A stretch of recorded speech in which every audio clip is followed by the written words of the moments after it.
Hello and welcome to The Rabbit Hole, the Definitive Developers Podcast. Living large in New York. I'm your host, Michael Nunez. The producer today, William Jeffries. And today, we'll be talking about estimations and the different variations of pointing. I think William and I have been in various software engineering teams, and we have seen the many different ways that people do estimations. We'll talk about the ones we like, the ones we thought were weird, and some new discovery to me, at least. To me as well. There's just some weird facts. Yeah, these are weird facts. I don't know where it came from. It might have been, in the industry for some time. If this is not weird to you and you were aware of this, I would love to hear it because A, I'm going to think you're lying. And B, I'd love to hear if you actually used it before. Because it'll be really interesting to know that this was out in existence and people actually used it on purpose. We'll go right to it, and we're going to jump right to the first one on the list, which is, A, the best way to estimate is to not estimate. What do you think about that, William? Just don't do it. Friends don't let friends do story points. Friends don't let friends do story points. Now, I don't think I've ever been in a team where we didn't do story points. I know of it existing, though. Have you ever worked in a team that did no estimates? Oh, yeah, definitely. I think they fall into two categories: extremely low performing and extremely high performing. Those are the two places where you tend to see no estimates. It's like either nobody knows what they're doing, they've never heard of story point estimates, they're working off of some garbage to-do list that's full of tasks, some of which aren't even really tech related. Nobody really knows how long anything is going to take. They're just sure that they're behind schedule. And eventually somebody comes along and is like, you should maybe have a process here. And why don't we try and come up with a velocity rather than trying to just guess how long things take? And then, we have a little more leeway and we can do some better planning. Yeah, so then that's like the no estimate in that aspect is the gateway drug to start estimating points, if you will. But eventually a high performing no estimate engineering team is one that still has that planning process. You have I think you mentioned before, you have your iteration planning meeting, you have your refinement meeting to make sure that the stories are well crafted and everyone knows what is expected of the work that gets done. And at the end of that, description of that story, you don't point. That's just the only difference, right? Yeah, I mean, I think that if you're talking about the expanding brain meme, you got P brain is like, we don't do story points because we've never heard of them. And then you have glowing brain, which is like, we do story points and we have a sense of our velocity. And then, you're like mega brain. It's like, we do story points and we have a really stable velocity and management doesn't even really care anymore because they trust us. And then galaxy brain is like, we don't even bother pointing anymore because our process is so good and we just always write great tickets. Exactly. And so eventually you can fall out of the no estimate once your process is well crafted and well rounded. I think part of it is you do the points so that you can estimate your velocity and have a sense of what you're going to complete in a given time period. And that's usually because management cares, because management wants to do some kind of long-term planning with that. And really high-performing teams, they get value out of the grooming and making sure that the tickets are easy to pick up and good. But once you have the muscle memory and you are writing stories well, generally speaking, and there's really high trust, you don't need these reports to show to management with all this estimates, all this estimating. Right. It becomes waste and you can eliminate it. Right.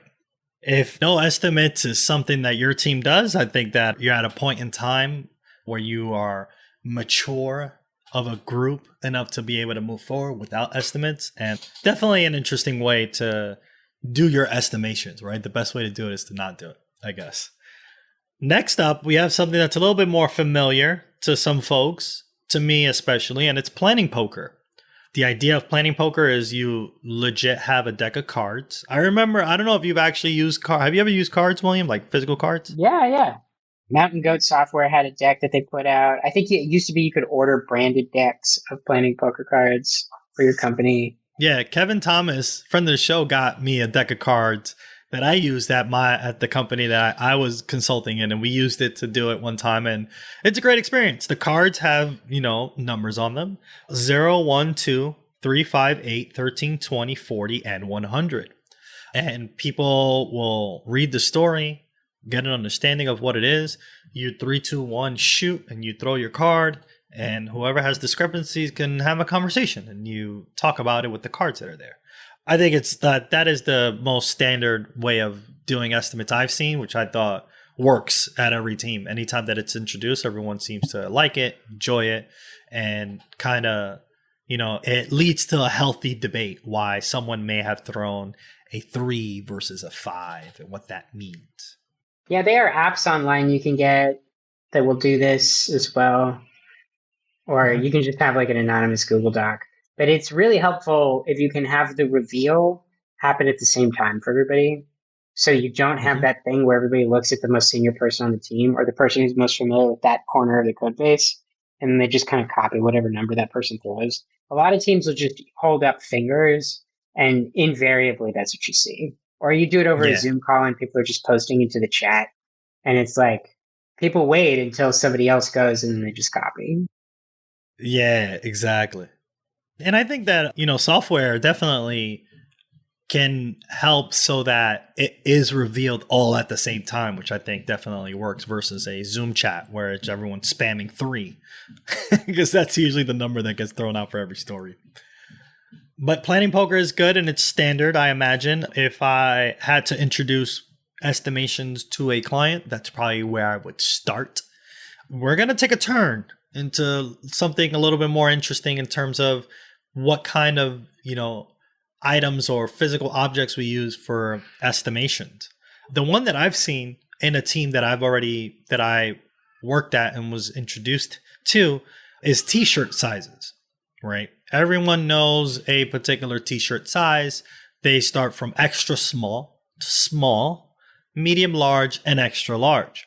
A story can only be comprised of those 5 things, and people will estimate what they believe the t-shirt size of that story is. Have you ever worked on a t-shirt sized team before? So mostly I've used t-shirt sizes for epics, and then you reduce the range to just small, medium, large, with the idea being that epics are so hard to estimate that you can't get as granular, whereas with an individual story, you could do Fibonacci. Right. Oh, so you mean like segmenting the different parts of a particular feature, you use one type of system. No, like for like an epic, like if you have an epic that's like, we're going to build, I don't know, a payment system for the app. It's right. Like, I have no idea, man. That sounds like a very large t-shirt. It's definitely not a small t-shirt. Probably not a medium either. But to try and get as granular as like the difference between a 5 and an 8 implies a degree of understanding of the problem that you don't have. Right. And that's what I'm saying. Like, so if you use t-shirts are used for like the larger scope of a particular feature set, while, using planning poker can be something where you can be more granular about it. Yeah, I kind of hate t-shirt sizes as a metaphor because like, I feel like the difference between a medium and a large is not that big. There's just not that much when I'm visualizing t-shirts. Like, I feel like I can buy the wrong size t-shirt and still wear it. It's fine. Yeah, exactly. I just buy them large now. I don't even care. I just buy large t-shirts. Yeah, no, that makes sense though, right? Because like maybe a small to a large, you can see a difference, but like a medium to large, like look very similar. You'd have to, wear it and see where it fits on you. And I don't know who's wearing the t-shirts now that I'm saying that. When we're estimating stories, the t-shirt size is for who? We put it over the Epic or like the computer? Is that what's happening? Have you done dog breeds? No, I mentioned before, I am not a resident dog person. I am terrified of dogs. I need to know more about these dog breeds though, because you mentioned it that you have done estimations in terms of dog breed points, and I need to get a list of those breeds. How did that work in your team? I mean, I think there are like a bazillion potential dog breeds that you could use. Yeah. So one thing that I like about dog breeds is that they're so far removed from math that I think it kind of discourages people from trying to do any kind of summation. Interesting. Which is an interesting approach. Yeah, I mean, I think if you're converting it into Fibonacci, then that's cheating. Yeah. But also, I kind of like the idea. Like a Chihuahua is a lot smaller than a Great Dane. A lot. Yes, that is correct. I mean, I don't know anything about dogs. I just know those are two very different types of dogs. And Chihuahuas are very tiny and Great Danes are huge. And Chihuahuas can be vicious. Just because they're small doesn't mean they're not going to bite you. I mean, those are the kind of dogs I'm terrified. All of them. I mean, but I'm terrified for that very same reason. Chihuahuas don't play. Yeah, that's true. Do you remember, like, did it range from Chihuahua to Great Dane? Like, you had, I know of pit bulls and bulldogs, and did y'all have like a favorite five, or was it like people were just more familiar with dog breeds and was able to share what kind of dog breed that particular story felt like? I think the only time I did this, we had some dog breeds picked out. Okay. But I think it would be fun to just name whatever dog breed you want. I think Interesting. it really gets at the sort of the randomness and unpredictable nature of story pointing. It's like, I don't know, is it like a small chow chow or a big chow chow? Like a chow chow can vary, a fair amount in the size. And also, how much is there really in the chow chow? Because it's like a lot of it is just the fur. Like that's a Right. very fluffy dog. Right. Not a lot of meat Right. in the chow chow. Exactly. And then, but then you have, I mean, but it's definitely is different from, say, like a Siberian Husky, right? Like, for a fact that, like, that is a completely different dog. I do like, if I had to look at a dog on images on the internet, Pomeranian Husky, my favorite. I love Siberian Huskies. I think they're a beautiful dog. I know that I'd be terrified if I owned one. It would own me. But a Pomeranian Husky is cute. I like those guys. If I was working on a team that did dog breeds, though, I probably would research dogs every day and then always randomize them if possible, just so that I can get them, it's kind of like a this or that, and that'll be one step closer to losing my fear towards dogs. I think that's the goal. Well, you mentioned before another kind of use of estimations was games. And I thought that this was really, really interesting, where your team selected 5 different games, right? I thought this was a good idea. So the guy who came up with it had a list of games of varying degrees of complexity. And the idea Mm-hmm. was to capture that fact that what makes a story difficult isn't a question of volume. It's a question of complexity. So it was like, tic-tac-toe is a pretty basic game. There's not a lot of complexity there. You can count the total number of permutations relatively easily, right? Go is a super complex game. We don't have computers that are powerful enough to brute force a Go game, whereas like a human being could brute force tic-tac-toe. It's like a tremendous difference in the degree of complexity of the problem, even though the board might be a similar size. It's like I see. Pick up sticks, I think, was the most basic, and then tic-tac-toe, and then checkers, and then chess, and then Go were the 5.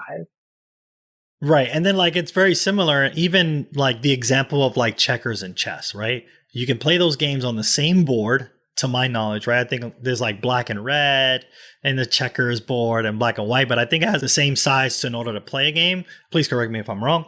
But the rules of the game are different, and it is more complex, checkers versus chess, to my knowledge. Yeah, in checkers, all the pieces are the same. In chess, every piece is different, and they have their own rules. But you're right. It's an 8x8 grid for both of them. I think that would be a very interesting way of, and I think, as you mentioned before, this also kind of takes away from, the mathematics of trying to put a game to a, amount of time that someone spends on a particular story. Because like you can play pickup sticks, and the length of pickup sticks depends on how many sticks you need to pick up, right? So it's like, it's very, very different and kind of far removed from math. Yeah. Okay, so this is the one that we were doing research on this particular topic, and the one that was very, very strange to me, and William, please let me know if it's something you've done before, was gummy bears.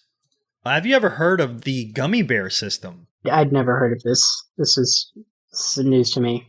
This is very, very news to me. I was, trying to look up if you haven't checked out the agilealliance.org, they have a glossary with all sorts of different words and meanings and definitions and pitfalls about certain things. And we were looking up the points and found that in extreme programming, a standard that was used in the early days of extreme programming was gummy bears, which first off, I love to hear those folks who are doing the gummy bear system and their health and whether they're diabetic now or not.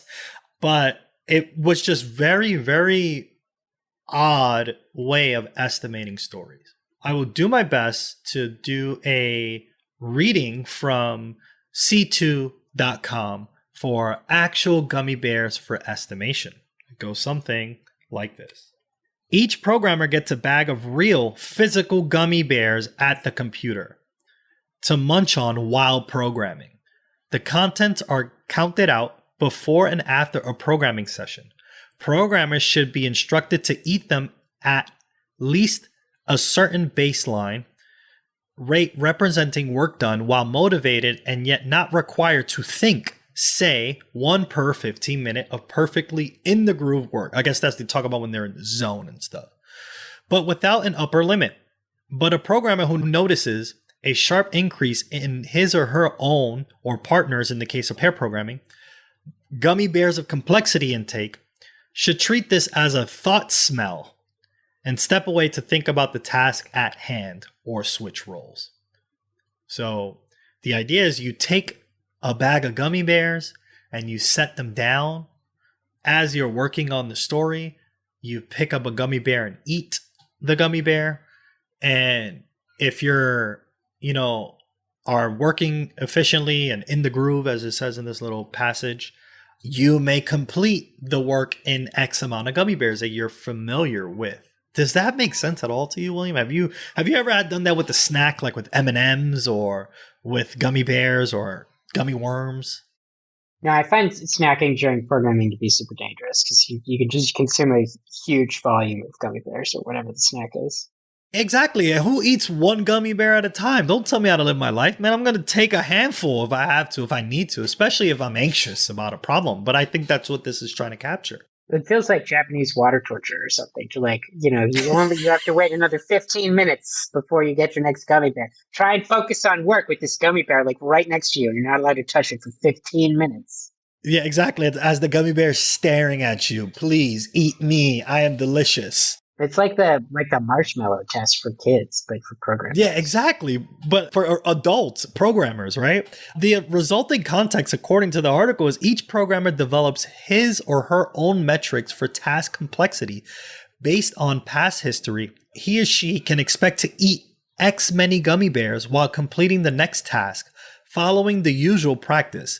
Based on current load conditions, she can then translate that into time estimate if need be. So you look at a story. Let's try this thought exercise. When you're looking at this story, say we need to, I don't know, suppose we were working at Facebook and we had to create the thumbs up feature, right? I don't know, it just comes into mind.